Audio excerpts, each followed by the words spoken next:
जो भी 3 मई को नीट का पेपर हुआ था, इस पेपर को नीट की हिस्ट्री का सबसे आसान पेपर में से एक पेपर बोला जा रहा है। बहुत सही बात है। अब इस आसान पेपर में जहां एनसीईआरटी की लाइनें डायरेक्ट ऐसे उठा के रख दी गई थी, इस पेपर में भी जिस बच्चे के 400, 450, 500 नंबर भी नहीं आए, वो इस टाइम पे झंडा उठा के सबसे आगे खड़ा है कि पेपर अब मुश्किल आएगा, क्योंकि एनटीए को आ गया गुस्सा। एनटीए एक इंसान ही तो है, एक सिंगल इंसान है एनटीए, उसको गुस्सा आ गया, अब वो बदला लेगा, है ना। ऐसे ही सोच रहे हैं ना हम कि एक इंसान है एनटीए।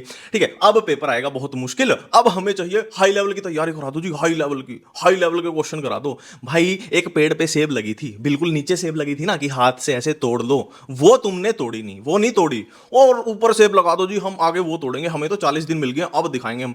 प्रेडिक्शन वाले देखो, कोई नहीं बता सकता पेपर कैसा आएगा। 50% चांस है मुश्किल आए, 50% चांस है नॉर्मल आए। जो प्रेडिक्शन दे रहे हैं उनकी प्रेडिक्शन सही निकल गई तो वो खड़े होकर अपनी वाहवाही करेंगे, उनकी प्रेडिक्शन गलत निकल गई तो हर चीज का एक ही जवाब है, बहती गंगा में हाथ धो दो, एनटीए को 10 गाली निकालेंगे, बस वही सिस्टम है। तो भाई जिसके इस पेपर में 500 नंबर भी नहीं आए, उसको तैयारी में कुछ बदलने की जरूरत नहीं है। अगर उसने अपनी तैयारी को हाई लेवल की बनाने की सोची तो मैं प्रेडिक्ट कर रहा हूं आखिरी 10-15 दिन में कोलैप्स कर जाएगा, कि फिर से वो नॉर्मल वाला निकल गया मेरा। तैयारी को थोड़ा बदलो तो वहां बदलो, कि जैसे जेनेटिक्स में लगता था कि यार थोड़ी कमजोरी थी, यहां से क्वेश्चन फंस सकता है, तो वहां थोड़ी तैयारी को बढ़ा दिया। ठीक है, इवोल्यूशन में लग रहा था थोड़ी कहीं दिक्कत है, वहां तैयारी को थोड़ा बढ़ा दिया। बाकी बिल्कुल नॉर्मल रखना है, बिल्कुल एनसीईआरटी के हिसाब से, कुछ बढ़ाने की जरूरत नहीं है, क्योंकि टाइम ही नहीं है।